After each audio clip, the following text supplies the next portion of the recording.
Magandang araw mga kaibigan.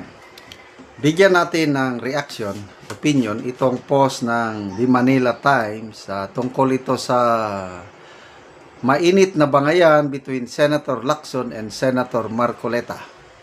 Ito, may pahayag si Senator Lacson na pwede daw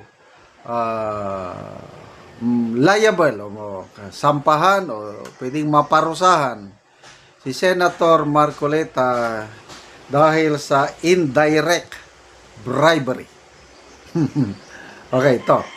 Senator Rodante Marcoleta may be liable, maybe lang naman pala may be liable for indirect bribery over his alleged undeclared campaign funds in the 2025 midterm elections. Senate President Pro Tempore Panfilo Lacson said Tuesday. Wala na. Lihis na naman. Di ba? Ano ba ito? Rest back? Kasi talagang, I don't know, dating sa inyo ako, kawawa si Senator Lacson doon sa debate. Lumalabas, gustong-gustong malaman ni Senator Marcoleta ang katotohanan tungkol sa korupsyon. Ayaw maimbestigahan ni Senator Lacson yung 18 ex-Marines. Kaya, sa mga nanonood, lalo na yung mga neutral, yung Pilipino na nag-iisip, mapapaduda kay Senator Lacson. Bakit ayaw niyang imbestigahan? So ngayon ito, lihis na naman, pinag-uusapan flood control, napunta sa COMELEC issue, undeclared campaign contribution. Ito, tignan natin ang nag-react ko. 4,000 people netizens nag-react. 3,000 ang tumatawa kay Lacson, 860 lang ang nag-like sa kanyang pahayag. Comments. Okay. Jeremy De Guzman, flood control unahin, palihis ka na naman ng usapin na yupak kang Pinky. Ako si Kel, topic, flood control, counter Kalayaan Group of Island, protector ng China, COMELEC issue. Kikita mo, very defensive si Senator Lacson. Sa pagtingin ko lang defensive siya.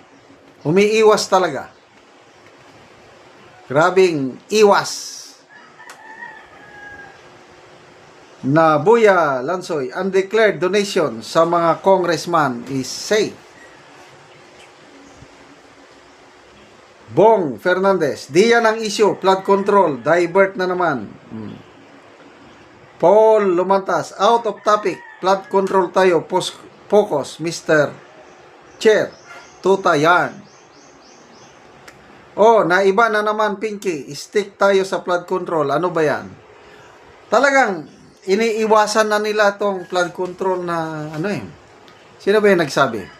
Si Secretary Junvic Rimulya, sabi niya na pwede ba mag-move on na tayo dahil magiging summer na, wala nang bagyo, sabi niya.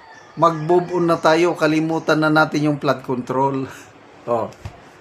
Secretary na yan Si Auntie Claire naman na nakakasawa na. Nakakasawa na. Puros na lang flood control ang pinag-uusapan. Bakit? Pera namin yan. Hindi kayo interesado? Dahil involve ang inyong mga amo. Mga kaibigan, huwag tayong bibitiw sa flood control. Magiging bangungot nila ito. Hanggang election ng 2028, magiging issue ito, flood control, corruption sa Administrasyong Marcos. Kaya, heavy baggage, pabigat sa kanila. Dahil gagamitin itong issue na ito. Kaya kung sino man ang endorse ng Pangulo, sinasabi it's a kiss of death. Kaya si Secretary Junbic, sabi niya, hindi ako tatakbo pag hindi ako endorso ng Pangulo. Nako, sinupalpal siya ni Ses Oriña Drilon. What does that mean with his negative net satisfaction rating? Ay, aywan ko. Siguro, yung machinery. Grabing machinery ng mga sigurado yan. Maglalaan na naman sila ng mga ayu-ayuda para sa election sa 2028. But, ang Pilipino ngayon, wais na. Tingnan nyo na sa Davao, noong midterm election last year, binuhusan nila ng Davao.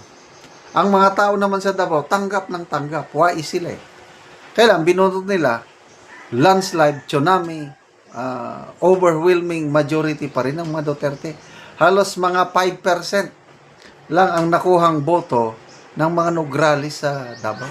Yan po ang balik tayo sa issue. Senator Lacson, pumayag na imbestigahan ang 18 ex-Marines. Problema ngayon, itong si Senator SP Soto, wag mo na. Pumalag siya. May naisampa ng kaso sa mga ex-Marines na yan. Baka tayo makuryente o pwede ba i-check nyo muna sa Committee on Rules? Anong kinalaman sa kwan pa lang yun, complaint pa lang sa prosecutor. Wala pang kaso sa korte. Grabe talaga ang Senate President. May makikita mo there is something. Natatakot na maimbestigahan. Natatakot na patawag. Kasi pag tumayo sa Blue Ribbon Committee ang mga Marines, i-cross-examine, lalong titingkad ang kanilang mga sinasabi. Sabi nga ni Senator Marcoleta na, kung nagsisinungaling sila, Mr. President, sabi niya, mabubuking natin dito sa investigasyon sa Senado. Kaya, ano bang kinakatakutan ng chairman, Lacson? Bakit ayaw niyang patawag? Anong rason? Hindi, credibility nila, pinag-aaralan namin yan, credibility, booking na. But anyway, sana matapos na itong panluloko nila sa taong bayan. 2028 is coming na, malapit na. Salamat mga kaibigan sa inyong pagsubaybay sa ating channel. Nakakatulong kayo ng malaki sa tribong Talanding na Bukidnon dahil ang sweldo natin sa channel na ito is pantulong sa tribo. Namimigay tayo ng libreng yero at pako para makapagpatayo sila ng mas maayos